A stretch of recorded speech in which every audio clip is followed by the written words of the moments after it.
நம்மோடு பேச விரும்புகிற ஒரு வார்த்தை 1 யோவான் 4ஆம் அதிகாரம் 8ஆம் வசனத்தில் வாசித்தபடி, தேவன் அன்பாகவே இருக்கிறார். நமது ஆண்டவரை போல அன்புள்ளவர் யாருமே இல்லை. நமது ஆண்டவர் அன்பின் ரூபமானவர், அன்பை காண்பித்தவர், நம்மீது முந்தி அன்பு கூர்ந்தார் என்று வேதம் சொல்லுகிறது. அவருடைய அன்புக்கு ஈடு இணை இல்லை, அவருடைய அன்புக்கு நிகர் இல்லை. உலக அன்புகள் எதிர்பார்ப்போடு நேசிக்கலாம், ஒரு கண்டிஷனோடு கூட அவைகள் நம்மை அன்பு செலுத்தலாம். இல்லை என்றால் ஏதோ ஒரு குறிப்பிட்ட காரியத்துக்காக உலகம் நம்மை நேசிக்கலாம். காரணமே இல்லாமல், கண்டிஷனே இல்லாமல் நம்மை மிகுந்த அன்பினால் நேசித்தவர் நமது ஆண்டவர் மட்டுமே. அப்படி ஆமென் என்று விசுவாசிக்கிறவர்கள் கரங்களை உயர்த்தி அல்லேலூயா சொல்லலாமா? அல்லேலூயா. நம் தேவன் அன்பாகவே இருக்கிறார். ஒரு காதலன் ஒருவன் இருந்தான். காதலன் என்றால் காதலி இருப்பார் என்றால் அல்லவா?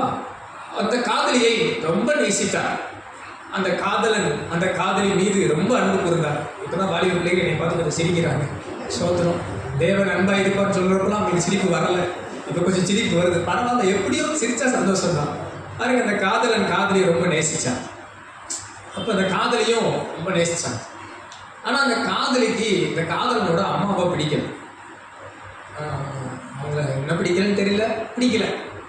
அப்ப இந்த காதலி ஒரு நாள் அந்த காதலனை பார்த்து கேட்டாங்களாம், நீ என்னை உண்மையிலே நேசிக்கிறியா அப்படின்னு கேட்டான். ஆமா, நான் உன்னை உண்மையிலே நேசிக்கிறேன். நம்மளாம் டயலாக் நிறைய வச்சிருக்கிறோம்ல, உயிருக்கு உயிரா அப்படின்னு என்னமோ சொல்லி நான் நேசிக்கிறேன் அப்படின்னு அந்த காதலன் சொன்னாங்க. என்னை நீ நேசிக்கிறது நிஜமானால், என்னை உண்மையா நேசிக்கிறது உண்மையானால் நீ என்ன பண்ணு, உங்க அம்மாவை கொலை பண்ணிடு. நீ கொலை பண்ணதுக்கு அடையாளமா நீ என்ன பண்ணணும், உங்க அம்மாவோட இதயத்தை கொண்டு வரணும் அப்படின்னு அந்த காதலி சொல்லிட்டாங்க. இந்த காதலன் என்ன பண்ண தெரியுமா, இந்த காதலி ரொம்ப நேசிச்சனால அதுக்கு ஆயத்தமாயிட்டு. ரொம்ப ஒரு வேலைக்கெல்லாம் சொல்லுவாங்க, காதலுக்கு என்ன இருக்காதான், பரவாயில்லையே என்னை காட்டி நீங்களா விவரம் பண்ணணும் அப்படின்னு. இப்போ பாருங்க, இந்த காதலன் என்ன பண்ணிட்டாருன்னா, அந்த காதலிய சொன்ன வார்த்தையை அப்படியே கேட்டு தன் தாயை கொலை பண்ணி அந்த தாயுடைய இதயத்தை எடுத்துக்கொண்டு தன் நேசிக்கிற காதலியை பார்ப்பதற்கு அந்த இதயத்தை தூக்கி சுமந்து கொண்டு ஓடி வருகிறார். ஓடி வரும்போது அவர் தடுமாடி கீழே விழுந்து விடுகிறார். அவர் கரத்தில் இந்த இதயம் விழுந்து விடுகிறது. உடனே ஒரு சத்தம் கேட்டதா, மகனே பார்த்துப்பா, பத்திரமா போ, அடிபட்டுறாம. அந்த அத்தனை சுற்றி சுற்றி பார்க்குறார், யாரும் இல்லை. அந்த தாயுடைய இதய உள்ளம் சொன்னதா, மகனே கவனம் பார்த்து பத்திரமா போ, அடிபட்டுறாம என்று அந்த தாயின் இதயம் சொன்னதா. நம்மளே ரொம்ப நாள் முன்னாடி ஒரு கதையாக நான் படித்த ஒரு சம்பவம். இது நிஜமில்லை, ஏனென்றால் செத்து போன ஒரு இதயம் நிச்சயமாய் பேசாது. இது ஒரு தாயின் உள்ளத்தின் அடையாளத்துக்கு சொல்லப்பட்ட ஒரு ஓமை. ஆனால் நான் தாழ்மையாக சொல்கிறேன், இப்படி சாகிற நிலைமையில கூட ஒரு தாயின் அன்பு இருக்குமானால், இந்த உலகத்தில் எல்லா தாயின் அன்பு இப்படி இருக்குமான்னு எனக்கு தெரியாது. ஆனால் நான் ஒன்றை ஆணைத்தரமாக சொல்ல முடியும். சிறு பிள்ளைகளுக்கு, வாலிப பிள்ளைகளுக்கு, ரொம்ப வயதானவங்களுக்கு கூட நான் ஒன்றை ஆணைத்தரமாக சொல்ல முடியும். இந்த உலகத்தில் தாயும் தகப்பனும் அன்பு கூட மாறலாம். இந்த உலகத்தில் எல்லா நேசத்தின் அன்பு, காதலன் காதலி, நட்பு, உடன் பிறந்தவர்கள், இப்படி எல்லா வித உறவுகளின் அன்பு மாறி போகலாம். ஆனால் உங்களையும் என்னையும் உண்டாக்கின படைத்த சிருஷ்டி கர்த்தருடைய அன்பு மாறவே இல்லை. அவர் அன்பை வெளிப்படுத்தினார். பிதாவாகிய தேவன் தமது சொந்த குமாரனையே தந்தார். தாய் உயிரை கொடுத்தார்களா என்று எனக்கு தெரியாது. ஒருவேளை ஒரு சில தாய்மார்கள் அப்படி செய்திருப்பார்களா என்று எனக்கு தெரியாது. ஆனால் நான் தாழ்மையாய் சொல்ல முடியும், நம் ஆண்டவர் இயேசு சிலுவையில் தமது ஜீவனையே உங்களுக்காகவும் எனக்காகவும் கொடுத்தார். எத்தனை பேர் ஆமென் சொல்ல முடியும்? அல்லேலூயா. தேவன் தம்முடைய ஒரே பேரான குமாரனை விசுவாசிக்கிறவன் எவனோ அவன் கெட்டு போகாமல் நித்திய ஜீவனை அடையும்படிக்கு அவரை தந்தருளி இவ்வளவாய் உலகத்தில் அன்பு கூர்ந்தார். இங்க இருக்கிற ஒவ்வொருவரையும் பார்த்து சொல்லுகிறேன், தேவன் தமது சொந்த குமாரனை அனுப்பி ஜீவனை தந்து உங்களையும் என்னையும் நேசித்திருக்கிறார். கரங்களை அசைத்து அல்லேலூயா சொல்லலாமா? முந்தி அவர் நம்மிடத்தில் அன்பு கூர்ந்தார். பாவிகளாய் நாம் இருக்கும் போதே கிறிஸ்து நமக்காக மரித்து அன்பை வெளிப்படுத்தினார். அவர் நம் மீது வைத்த அன்புக்கு அளவே இல்லை. அவர் தமது சொந்த இரத்தத்தை எல்லாம் சிந்திவிட்டார். நம்மை வாழ வைக்கும்படி அவர் செத்து போனார். நான் இப்படித்தான் சொல்வேன். பக்கத்துல உங்களை பார்த்து சொல்லுங்க, உங்களை வாழ வைக்கும்படி இயேசு செத்து போனார். அல்லேலூயா. இன்னைக்கு அவர் உயிரோடு எழுப்பிட்டார். ஆனால் அவர் சாகணும் முடிவெடுத்தார். நீ உங்களுக்குள்ளும் எனக்குள்ளும் ஒரு ஜீவன் உண்டாகும்படி அவர் மரித்ததால் இன்றைக்கு நாம் ஜீவனோடு இருக்கிறோம். அல்லேலூயா. அப்படியே தேவன் நம் மீது அன்பு கூர்ந்தார். இந்த அன்பின் தேவன் எதிர்பார்ப்பு என்ன தெரியுமா? நீங்களும் நானும் அவரை நேசிக்கிறோம்னு எதிர்பார்க்கிறோம். சொல்லுங்க, ஒரு தேவனாகிய கர்த்தரிடத்தில் முழு இருதயத்தோடும் முழு ஆத்மாவோடும் முழு மனதோடும் முழு பலத்தோடும் அன்பு கூறுவாயாக. கரங்களை சேர்த்து வராமேன்னு சொல்லலாமா? அல்லேலூயா. ஒரு வேத வசனத்தை எல்லாரும் சேர்ந்து வாசிக்கலாம். உபாகமத்தின் புஸ்தகம் 10ஆம் அதிகாரம் 12, 13 வசனங்கள். உபாகமம் 10ஆம் அதிகாரம் 12, 13 வசனங்கள். பழைய ஏற்பாட்டிலே பக்கம் 237வது பக்கம். எல்லாரும் சேர்ந்து வாசிக்கலாமா? உபாகமம் 10ஆம் அதிகாரம் 12, 13 வசனங்கள். இப்பொழுதும் இஸ்ரவேலே, நீ உன் தேவனாகிய கர்த்தருக்கு பயந்து அவர் வழிகளில் எல்லாம் நடந்து அவரிடத்தில் அன்பு கூர்ந்து உன் முழு இருதயத்தோடும் உன் முழு ஆத்மாவோடும் உன் தேவனாகிய கர்த்தரை சேவித்து நான் இன்று உனக்கு கற்பிக்கிற கர்த்தருடைய கற்பனைகளையும் அவருடைய கட்டளைகளையும் உனக்கு நன்மை உண்டாகும்படி கை கொள்ள வேண்டும் என்பதையே அல்லாமல் வேற எதை உன் தேவனாகிய கர்த்தர் உன்னிடத்தில் கேட்கிறார். அல்லேலூயா. வேற எதை கேட்கிறார்? ஆண்டவர் சொல்றார் பாருங்க, உன்னை எதை ஆண்டவர் எதிர்பார்க்கிறார்? உன்னை என்னத்தை ஆண்டவர் கேட்கிறார்? உனக்கு நன்மை உண்டாகும்படி அவர் சொல்ற கட்டளை நான் என் பைபிள் எப்படி எழுதியிருக்கிறேன், உங்களை உற்சாகப்படுத்துகிறேன். இப்பொழுதும் இஸ்ரவேலே இருக்கு பாத்தீங்களா, அதுல அடிக்கோடு போட்டு அதுக்கு மேல உங்க பேரை எழுதி வச்சுக்கோங்க. இப்பொழுதும் உங்க பேரை சொல்லி சொல்லுங்க. அவன் எழுதணும்னு நினைச்சா நீங்க எழுதலாம். நான் என் பைபிளெல்லாம் நல்லா கோடு போட்டு நல்லா ஆழ்ந்து தியானிச்சு அங்கங்க நிறைய எழுதிட்டு டயக்ராம்லாம் போட்டு வச்சிருப்பேன்.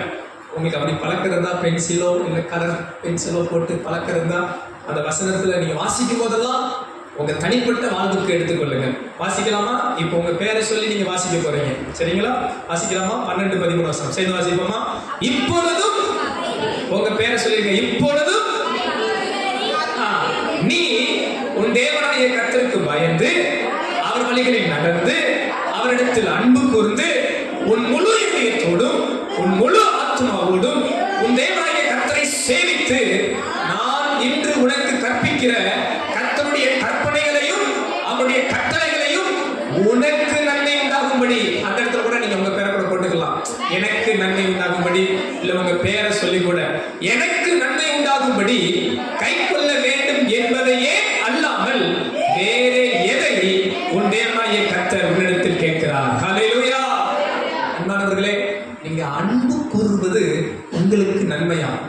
பாருங்க, வசனம் சொல்றது, அவருக்கு பயந்து அவர் வழிகளில் நடந்து அவரிடத்தில் அன்பு கூர்ந்து உன் முழு இருதயத்தோடும் உன் முழு ஆத்மாவோடும் உன் தேவனாகிய கர்த்தரை சேவிப்பது உனக்கு நன்மையா? சொல்லுங்க, அது எனக்கு நன்மை. எல்லாரும் சொல்லுங்க பார்க்கலாம், அது யாருக்கு நன்மை? எனக்கு நன்மை. அதை ஏன் தேவன் எதிர்பார்க்கிறார்? வேற ரொம்ப பெருசா எதிர்பார்க்கல. சொல்லுங்க, சிம்பிள். மொத்த கிறிஸ்டியன் லைஃப்ல 2 வசனத்தை நீங்க உண்மையா கடைபிடிச்சிட்டீங்கன்னாவே போதும். நீங்க ஒரு ஜெயமுள்ள கிறிஸ்துவ வாழ்க்கை வாழ்ந்துடலாம், உண்மையுள்ள தேவ பிள்ளைய நடந்துடலாம். எத்தனை பேர் நான் சொல்றது ஆமோதி தலைவலியா சொல்ல முடியும்? வேற என்னத்தை தேவன் எதிர்பார்க்கிறார்? நீங்க அவருக்கு பயந்து அவர் வழிகளில் நடந்து அவரிடத்தில் அன்பு கூர்ந்து முழு இதயத்தோடு அவரை சேவிப்பீர்கள் என்றால் அதுவே உங்களுக்கு நன்மையா இருக்கும். கரங்களை சேர்த்து அல்லேலூயா சொல்லலாமா? அல்லேலூயா. இந்த காலை நேரத்தில் அன்பானவர்களே, 2 முக்கியமான காரியங்களை குறித்து உங்களோடு பேச போகிறேன். முதலாவது ஒரு காரியம், தேவனிடத்தில் அன்பு கூறுகிறவர்களுக்கு தேவன் கொடுக்கிற ஆசீர்வாதம். இரண்டாவது ஒரு காரியம், தேவனிடத்தில் அன்பு கூறுகிறவர்களின் அடையாளங்கள். இந்த 2 காரியங்களை குறித்து உங்களோடு பேச போகிறேன். கர்த்தர் தாமே உங்களோடு கூட பேசுவாராக. முதலாவது ஒரு காரியம், தேவனிடத்தில் அன்பு கூறுகிறவர்களின் ஆசீர்வாதங்கள். The blessings of those who love God. நீங்கள் உண்மையாகவே தேவனிடத்தில் அன்பு கூறுவீர்கள் என்றால், நாம் வாசித்த வசனத்தின்படி முழு இதயத்தோடு கர்த்தரை நேசிக்கிறவர்களாக இருப்பீர்கள் என்றால் இந்த ஆசீர்வாதங்கள் உங்களுக்கானது. கர்த்தர் நிச்சயமாகவே அவரிடத்தில் அன்பு கூறுகிற பிள்ளைகளை ஆசீர்வதிப்பார். முதல் காரியம் பார்க்கலாம். 20 நான் வாசிக்கிறேன். என்னிடத்தில் அன்பு கூர்ந்து என் கற்பனைகளை கை கொள்ளுகிறவர்களுக்கோ 1000 தலைமுறை மட்டும் இரக்கம் செய்கிறவராய் இருக்கிறேன். தானியேல் 9:4 வாசிக்கிறேன். என் தேவனாகிய கர்த்தாவே,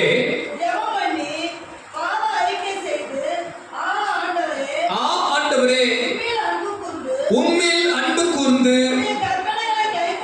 உம்முடைய கற்பனைகளை கைக்கொள்ளுகிறவர்களுக்கு உடன்படிக்கையும் கிருபையையும் காக்கிற மகத்துவமும் பயங்கரமுமான தேவனே.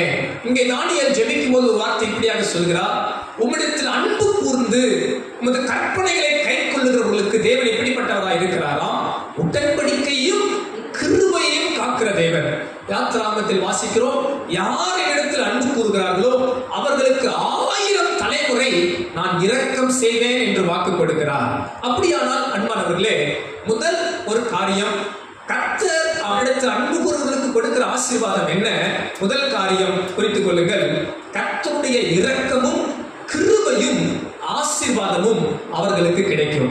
யாரெல்லாம் கர்த்தரை அன்பு கூறுகிறார்களோ, யாரெல்லாம் கர்த்தரை நேசிக்கிறார்களோ அவர்களுக்கு கர்த்தருடைய இரக்கம், கர்த்தருடைய கிருபை, கர்த்தருடைய ஆசீர்வாதம் இருக்கும். ஒரு ஆமென் சொல்லுங்க. அல்லேலூயா. 1000 தலைமுறைக்கு இரக்கம் கொடுப்பாராம், கிருபையும் உடன்படிக்கையும் காப்பாராம். அது மட்டுமல்ல, அவரிடத்தில் அன்பு கூறுகிறவர்களை தேவன் பல விதங்களில் ஆசீர்வதிப்பார். சில காரியங்களை சொல்றேன், நீங்க வாசிங்க. சங்கீதம் 145 20ஆம் வசனம் இப்படியாக சொல்கிறது. சங்கீதம் 145 20ஆம் வசனம், கர்த்தர் தம்மில் அன்பு கூறுகிறவர்களில் யாவரையும் காப்பாற்றுகிறாராம். பாருங்க, கர்த்தர் தம்மில் அன்பு கூறுகிற யாவரையும் காப்பாற்றுகிறாராம். அவர்கள் ஆத்துமாவை காப்பாற்றுகிறார், தீங்குக்கு காப்பாற்றுகிறார், பொல்லாப்புக்கு காப்பாற்றுகிறார். கர்த்தரை நீங்க நேசிச்சீங்கன்னா கர்த்தர் உங்களை காப்பாற்றுவார். அல்லேலூயா சொல்லுங்க பார்க்கலாம். அல்லேலூயா. கர்த்தரிடத்துல அன்பு கூர்ந்தீங்கன்னா ஆண்டவர் உங்களை பாதுகாப்பார். இன்னொரு காரியத்தை பாருங்க, உபாகமத்தின் புஸ்தகம் 11ஆம் அதிகாரம் 13 சில வசனங்கள். இன்னைக்கு நான் அதிக வசனங்கள் இருப்பதால கொஞ்சம் சுருக்கமா நான் வசனங்களை வாசிக்கிறேன். நீங்க இந்த வார்த்தைகளை எழுதி வீட்டிலே நீங்கள் தியானிக்க உங்களை உற்சாகப்படுத்துகிறேன். உபாகமம் 11ஆம் அதிகாரம் 13ஆம் வசனத்திலிருந்து, நீங்கள் உங்கள் தேவனாகிய கர்த்தரிடத்தில் உங்கள் முழு இருதயத்தோடும் உங்கள் முழு ஆத்துமாவோடும் அன்பு கூர்ந்து அவரை சேவிக்கும்படி நான் இன்று உங்களுக்கு கற்பிக்கிற என் கற்பனைகளுக்கு கீழ்ப்படிந்தால், நல்ல கவனிங்க, இப்படி நீங்க செஞ்ச ஆண்டு கொடுக்கிற ஆசீர்வாதம் பாருங்க. நீ உன் தானியத்தையும் உன் திராட்சரசத்தையும் உன் எண்ணெயையும் சேர்க்கும்படிக்கு நான் ஏற்ற காலத்தில் உங்கள் தேசத்தில் முன்மாரியையும் பின்மாரியையும் பெய்ய பண்ணி மிருக ஜீவன்களுக்காக உன் வெளிகளிலே புல் முளைக்கும்படி செய்வேன், நீ சாப்பிட்டு திருப்தி அடைவாய் என்கிறார். ஒரு ஆமென் சொல்லுங்க. அல்லேலூயா. அன்பானவர்களே, கர்த்தரிடத்தில் அன்பு கூறுகிற பிள்ளைகளுக்கு ஆண்டவர் அன்றைக்கு இஸ்ரவேல் ஜனங்களுக்கு கொடுத்த வாக்குத்தத்தம் ஆசீர்வாதம் என்ன? அவர்களுக்கு இருந்ததெல்லாம் விவசாய தொழில், ஆடு மாடுகளுடைய விளைச்சல் தான். அன்றைக்கு இருந்தது உழைப்பு அவர்களுக்கு, அதுதான்.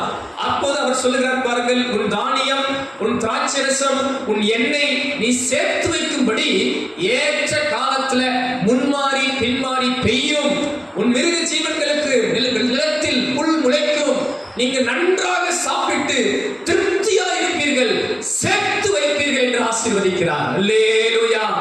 இந்த வசனங்கள்லாம் நீங்க ஆழ்ந்து பார்த்தீங்கன்னா கர்த்தரிடத்தில் அன்பு கூறுகிறவர்களுக்கு கர்த்தர் இரக்கம், கிருபை, ஆசீர்வாதங்களை பொழிய பண்ணுகிறார். அல்லேலூயா. உங்க மேல தேவ இரக்கம் இருக்கும். நீங்க எங்க போனாலும் கர்த்தருடைய இரக்கம் இருக்கும். நீங்க எங்க போனாலும் கர்த்தருடைய கிருபை இருக்கும். நீங்க என்ன வேலை பண்ணாலும் கர்த்தருடைய ஆசீர்வாதம் இருக்கும். உங்க வருமானம் கொஞ்சமா இருக்கட்டும், நல்லா சாப்பிடுவீங்க, நல்ல திருப்தியா இருப்பீங்க, அதிலும் மீதம் இருக்க கர்த்தர் உங்களுக்கு கிருபை தருவார். நீங்க அவரிடத்தில் அன்பு கூர்ந்தால் இந்த வசனத்தின்படியே கர்த்தர் உங்களை ஆசீர்வதிக்க அவர் உண்மையுள்ள தேவனாக இருக்கிறார். அல்லேலூயா. இந்த வாக்குத்தத்தம் யாருடையது? இந்த ஆசீர்வாதங்களை யாருக்கு தேவன் தருகிறார்? தம்மிடத்தில் அன்பு கூறுகிறவர்களுக்கு, தம்மிடத்தில் அன்பு கூறுகிற பிள்ளைகளை ஆசீர்வதிக்கிறார். இந்த காலையில் எங்க இருக்கிற எல்லாரையும் பார்த்து சொல்லுகிறேன், உங்க மேல தேவன் இரக்கத்தை கொடுப்பார், உங்க மேல தேவன் கிருபையை வைப்பார், உங்களை தேவன் ஆசீர்வதிப்பார். நீங்க அவரிடத்தில் அன்பு கூறும்படி அழைக்கப்பட்டிருக்கிறீர்கள். நீங்கள் அவரிடத்தில் அன்பு கூறும்படி தெரிந்து கொள்ளப்பட்டிருக்கிறீர்கள். உங்களிடத்தில் தேவன் எதிர்பார்ப்பதெல்லாம் மகனே மகளே, நீ இடத்தில் அன்பா இருக்கிறாயா? அந்த அன்பின் தேவன் உங்களை நிச்சயமாகவே ஆசீர்வதிப்பார். அருகாமலுக்கும் கையை பிடிச்சு சொல்லுங்க, கர்த்தருடைய இரக்கமும் கர்த்தருடைய கிருபையும் கர்த்தருடைய ஆசீர்வாதமும் உங்களுக்கு உண்டாகும். அல்லேலூயா. இரண்டாவது ஒரு காரியம் பார்க்க போகிறோம். தேவனிடத்தில் அன்பு கூறுகிறவர்களுக்கு தேவன் கொடுக்கிற ஆசீர்வாதம் என்ன? ரோமருக்கு எழுதின நிருபம் 8ஆம் அதிகாரம் 28வது வசனத்தை நாம் வாசிக்க போகிறோம். ரோமர் 8ஆம் அதிகாரம் 28வது வசனத்தை நாம் வாசிக்கலாம். அன்றியும் அவருடைய தீர்மானத்தின்படி அழைக்கப்பட்டவர்களாய் தேவனிடத்தில் அன்பு கூறுகிறவர்களுக்கு சகலமும் நன்மைக்கு ஏதுவாக நடக்கிறது என்று அறிந்திருக்கிறோம். ஆமென் சொல்லுங்க. அல்லேலூயா. அன்பானவர்களே, அவரிடத்தில் அன்பு கூறுகிறவர்களுக்கு தேவன் தருகிற நன்மைகள் என்ன? இரண்டாவது காரியம் என்னவென்றால், நடப்பதெல்லாம் நன்மைக்கே. பக்கத்துல பார்த்து நடப்பதெல்லாம் நன்மைக்கே. கேட்க கொஞ்சம் கஷ்டமா இருக்கும், ஆனா வேதம் சொல்லுகிறது பாருங்கள். அன்றையும் அவருடைய தீர்மானத்தின்படி அழைக்கப்பட்டவர்களாய் தேவனிடத்தில் அன்பு கூறுகிறவர்களுக்கு இந்த வார்த்தை ரொம்ப முக்கியம். சொல்லுங்க, சகலமும். சேர்ந்து சொல்லுங்க, சகலமும். சத்தமா சொல்லுங்க, சகலமும் நன்மைக்கு ஏதுவாக நடக்கிறது என்று அறிந்திருக்கிறோம். அல்லேலூயா. நீங்க கர்த்தரிடத்தில் அன்பு கூறுவீர்கள் என்றால், நான் தாழ்மையா சொல்றேன், உங்களுக்கு வருகிற சோதனைகள், உங்களுக்கு வருகிற பாடுகள், உங்களுக்கு வருகிற உபத்திரவங்கள், நீங்கள் சந்திக்கிற எல்லா போராட்டங்கள் கூட உங்கள் வாழ்வின் நன்மைக்கு ஏதுவாகவே கர்த்தர் மாற்றுவார். நன்மையாகவே தேவன் திருப்புவார். நன்மையாகவே தேவன் நிறைவேற்றுவார். நன்மையாகவே தேவன் செய்து முடிப்பார். அதுல மாற்று கருத்தே இல்லை. யோசேப்பின் வாழ்க்கையை பாருங்கள். அவன் மிகுந்த நல்லவன், கீழ்ப்பிடிதல் உள்ளவன், ஒழுக்கம் உள்ளவன், பக்தி உள்ளவன், தேவனுக்கு பயந்தவன். ஆனா வாழ்க்கையில் அவனுக்கு நடந்த உபத்திரவம் கொஞ்சம் நஞ்ச அல்ல. கர்த்தருடைய வசனம் நிறைவேறும் அளவும் அவன் புடமிடப்பட்டான். அந்த சகோதரர்களால் வெறுக்கப்பட்டான், குழியிலே போடப்பட்டான், விற்கப்பட்டான், அடிமையாக்கப்பட்டான். பலி, கொல்லாத பலி அவன் மேல் விழுந்தது. வேதனைப்பட்டான். ஆனால் பாருங்கள், ஒரு நேரம் ஏற்ற வேலை வந்தபோது அவன் தேசத்தின் அதிபதியாய் உயர்த்தப்பட்டான். கரங்களை உயர்த்துவல்லேலுயா சொல்லலாமா? அல்லேலுயா. அவன் வாழ்வை திரும்பி பார்த்து கண்டுபிடித்த ஒரு காரியம், எனக்கு எல்லாரும் தீமை செய்தார்கள், என் தேவனோ அவைகளை எல்லாம் நன்மையாய் முடிய பண்ணினான். எத்தனை பேர் ஆமென் சொல்ல முடியும்? நான் தாழ்மையா ஒன்றை மாத்திரம் சொல்ல விரும்புகிறேன் நண்பர்களே. நீங்க கர்த்தரிடத்தில் அன்பு கூறுகிறவர்களா இருப்பீர்கள் என்றால் நான் நிச்சயம் சொல்ல முடியும், உங்க வாழ்வில் எல்லாம் சகலமும் நன்மைக்கு ஏதுவாகவே நிறைவேற்றுவார், நன்மையாகவே செய்து முடிப்பார். சில பலவீனத்துல போறீங்களா? சில போராட்டத்தின் நடுவே கடந்து போறீங்களா? சில தேவையின் நடுவே கடந்து போகிறீங்களா? கர்த்தர் உங்களுக்கு நன்மைக்கு ஏதுவாக மாற்றுவார் என்பதுல எந்த மாற்று கருத்தும் இல்லை. அல்லேலூயா. என் வாழ்வில் நடந்த ஒரு சம்பவத்தை நான் உங்களுக்கு சொல்ல விரும்புகிறேன். எத்தனை சொல்லியிருக்கிறேன் நினைக்கிறேன். ஒரு முறை பாஸ்டமாவுக்கு ஒரு ஹாஸ்பிட்டல் செக்அப் போயிருந்தோம் பாருங்க. அப்ப அவங்களுக்கு அடிக்கடி இந்த விட்ரஸிஸ்லாம் அவங்களுக்கு கொஞ்சம் அவங்களுக்கு பலவீனமாயிடுவாங்க. அப்போ ஒரு லாங் பீரியடாக அவங்களுக்கு த்ரோட்டில் ரொம்ப கஷ்டம், அவங்களுக்கு வாய்ஸே சேஞ்ச் ஆகிடுச்சு. அப்படி போய் நாங்கள் இப்படி டாக்டர்கிட்ட செக் பண்ணும்போது கண்டிப்பாக ஸ்கேன் பண்ணணும்னு சொல்லிட்டாங்க. அப்போ நான் ஸ்கேன் பண்ணி பார்த்தா தைராய்டில் கட்டி இருக்குன்னு சொல்லிட்டாங்க. கட்டி இருக்குன்னு சொன்னால் மட்டும் பரவாயில்ல, ஸ்கேனில் ரிப்போர்ட்டு பார்த்தீங்கன்னா 5 ஸ்டேஜ் தான் ஒரு பொதுவாக ஒரு கட்டினா, அதில் 3rd ஸ்டேஜாக தாண்டிடுச்சு. இது பயப்படத்தக்கது கட்டியாகவும் இருக்கலாம், பயங்கரமாக ஆயிடுச்சு, அது எக்ஸ்ட்ரீமாகவும் போகலாம் அப்படின்னு சொல்லிட்டாங்க. எப்படி இருக்கு யோசிச்சு பாருங்க. அது டாக்டர் சொல்லி அனுப்பிட்டாங்க, கட்டி எடுத்து டெஸ்ட் பண்ணணும், ஆப்ரேஷன் தான் பண்ண வேண்டிய நிலைமை வரும், கேன்சர் கட்டியாக கூட இருக்கலாம் அப்படின்னு சொல்லிட்டாங்க. அன்றைக்கி ஒரு பாஸ்டர்ஸ் மீட்டிங், டாக்டர்கிட்ட செக்அப் பண்ணிவிட்டு பாஸ்டர்ஸ் மீட்டிங் போகிறோம். 2 பேருக்கும் பாஸ்டர்மாவுக்கு சுத்தம் எல்லாம், எனக்குன்னு ஒரு விசுவாசம், கர்த்தர் இருக்கிறார். ஆனால் பாருங்க, அன்னைக்கு அவங்க சொல்லிட்டாங்க இது கேன்சர் கட்டியாக கூட இருக்கலாம், 3rd ஸ்டேஜை தாண்டிடுச்சு. பாஸ்டர்மாவுக்கு ரொம்ப கஷ்டம். அவங்க கடந்து வந்த இந்த 2 நாள் பாதையை வார்த்தையால் என்னால் சொல்ல முடியாது. அப்படி சோதனை நடுவே அவங்க ரொம்ப வேதனைப்பட்டாங்க, ரொம்ப ஜெபம் பண்ணாங்க, ரொம்ப மனம் உடைஞ்சிட்டாங்க. கேன்சர் கட்டி அளவுக்குண்டா என்ன ஆகுது? அன்றைக்கி அந்த பாஸ்டர்ஸ் மீட்டிங்கில் சோதனை அவங்க எப்படி தான் உட்காந்தாங்கன்னு எனக்கு தெரியல. ஆனால் அன்றைக்கி நாங்கள் ஜெபிச்சோம், துதிச்சோம், ஆராதிச்சோம். இரவு ஜெபம் பண்ணோம். அடுத்த நாள் அந்த கட்டியவே எடுத்து டெஸ்ட் பண்ணணும். கிட்டத்தட்ட 1 சென்டிமீட்டர் அளவு சொன்னாங்க. 1 சென்டிமீட்டருக்கு மேலே இருக்கு அந்த கட்டி அப்படின்னு சொல்லிட்டாங்க. அப்போ நாங்கள் திரும்ப அடுத்த நாள், ஒரு நாள் நினைக்கிறேன், சரியா ஞாபகம் இல்லை, ஒரு நாளுக்கு அப்புறம் மறுபடியும் ஹாஸ்பிட்டல் போகிறோம்.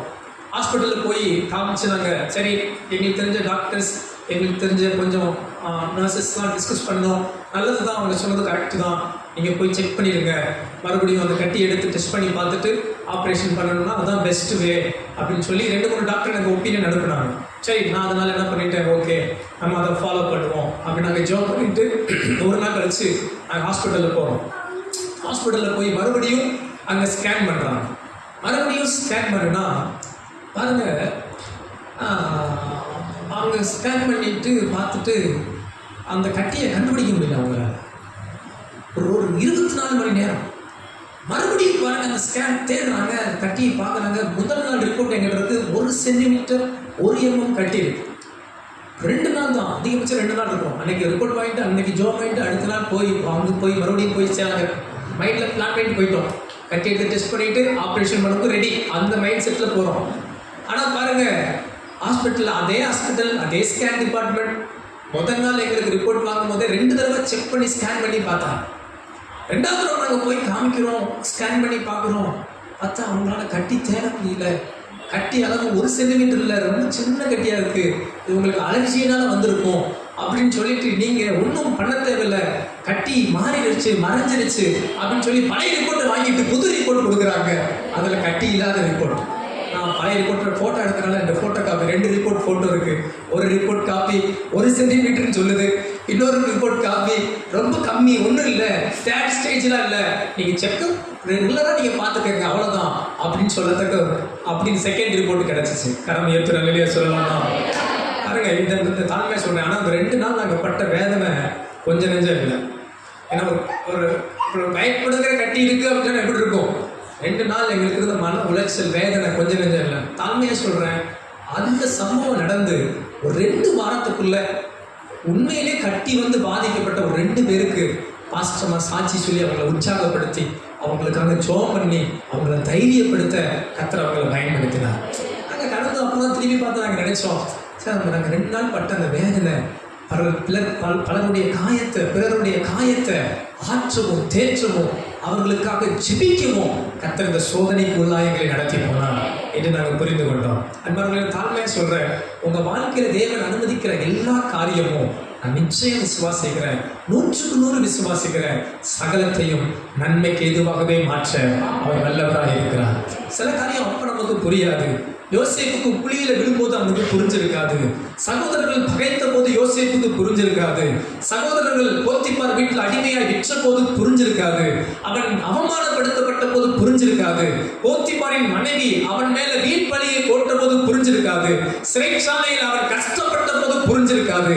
ஒரு நாள் அவன் உயர்த்தப்பட்டு பார்வோனுக்கு அடுத்த நிலைமையில் இருந்த போது கண்டு கொண்டான், இங்கே நான் யதார்த்தமாய் வரவில்லை, இங்கே ஏதோ எனது சூழ்நிலை கொண்டு வந்து சேர்க்கவில்லை, கர்த்தரே என்னை இங்கு அனுப்பி வைத்தார், கர்த்தரே எனக்கு இதை அனுமதித்தார், கர்த்தரே இந்த நிலைமையில் என்னை கொண்டு வந்து நிறுத்தினார்.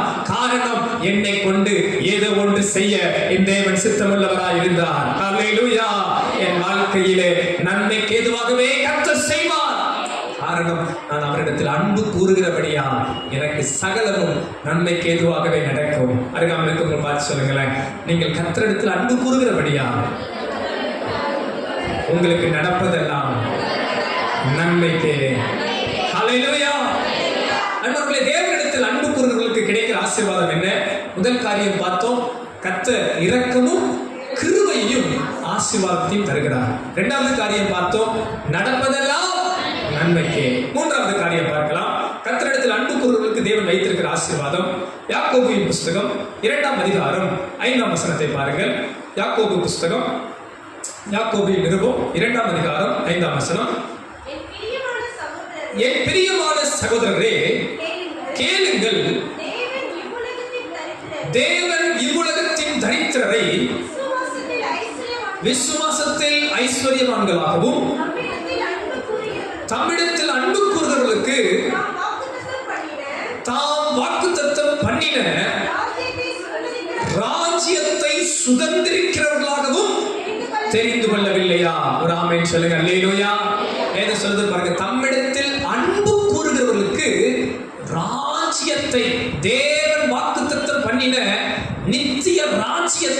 சுதந்திரிக்க கர்த்தர் நம்மை தெரிந்து கொண்டிருக்கிறார். எத்தனை பேர் ஆமென் சொல்றீங்க? அப்ப மூணாவது ஒரு நன்மை ஆசீர்வாதம் என்ன? தேவனிடத்தில் அன்பு கூறுகிறவர்களுக்கு நித்திய ஜீவன் உண்டு, நித்திய ராஜ்யம் உண்டு. அந்த ராஜ்யத்திலே கர்த்தர் நம்மை சேர்த்துக் கொள்ளுவார். ஒரு ஆமென் சொல்லுங்க. அல்லேலூயா. உலகத்தை கண்டு ரொம்ப புலங்காதீங்க. உலகத்துல உங்களுக்கு உபத்திரம் இருக்கும், சோர்ந்து போகாதீங்க. உலகத்துல இருக்கிற வரைக்கும் தான் பாடு, உலகத்துல இருக்கிற வரைக்கும் தான் வேதனை, உலகத்துல இருக்கிற வரைக்கும் தான் கண்ணீர், உலகத்துல இருக்கிற வரைக்கும் தான் கவலை. இந்த மாம்சத்துல நம்ம இருக்கிற வரைக்கும் தான் மாம்சத்தின் வேதனை. ஒரு நாள் பாருங்கள், நமக்கு கண்ணீர் இல்லை, வியாதி இல்லை, வேதனை இல்லை, என்றும் அவரோடு கூட நித்திய வீட்டில் வாழ போகிறோம். எத்தனை பேர் சந்தோஷப்படுறீங்க? இல்ல, யாரும் சிரிக்கிற மாதிரியே தெரியல. வேணாம் நினைக்கிறீங்களோ? நான் போய் அங்க இருந்துடுறேன்ப்பா. இவங்கிட்ட பட்டு நம்ம படுற பாடு இருக்கு, இங்க கொடுக்குற சாப்பாடு, இங்க போய் மெடிக்கலுக்கு நம்ம பண்ற வேதனை, இந்த உலகத்துல இருக்கிற போட்டி, பொறாம, கண்ணீர், பிரச்சனை, இது எப்போ ஓய்வு காத்திருக்கிறோம். நமக்கு ஒரு நித்திய வீடு உண்டு, என்றென்றும் அவரோடு வாழ போகிறோம். அது யாருக்கு கிடைக்கும்? தேவனிடத்தில் அன்பு கூறுகிற பிள்ளைகளுக்கு கர்த்தர் வாக்குத்தத்தம் பண்ணியிருக்கிறார். ஹல்லேலூயா. எனக்கு ஒரு நித்திய வீடு உண்டு. இங்க சொந்த வீடு இல்லைன்னா கவலைப்படாதீங்க. இங்க வாடகை வீட்டுல இருக்கிறோம், ஐயோ எனக்கு சொந்த வீடு இல்லையே, சொந்த நிலம் இல்லையே, ஆஸ்தி இல்லையே, சொத்து இல்லையே, கவலைப்படாதீங்க. கர்த்தர் உங்களுக்கு மேலான ஆசீர்வாதத்தை வைத்திருக்கிறார். அவரிடத்தில் நல்ல அன்பு கூறுங்க. கர்த்தர் உங்களுக்கு நித்திய ராஜ்யத்தை சுதந்திரிக்க பண்ணுவார். எத்தனை பேர் ஆமென் சொல்ல முடியும்? அல்லேலூயா, அல்லேலூயா. இங்க நீங்க சோதனையை செய்யுங்க, இங்க இருக்கிற போராட்டங்களை மேற்கொள்ளுங்க, உபத்திரவத்துல பலன் கொள்ளுங்க.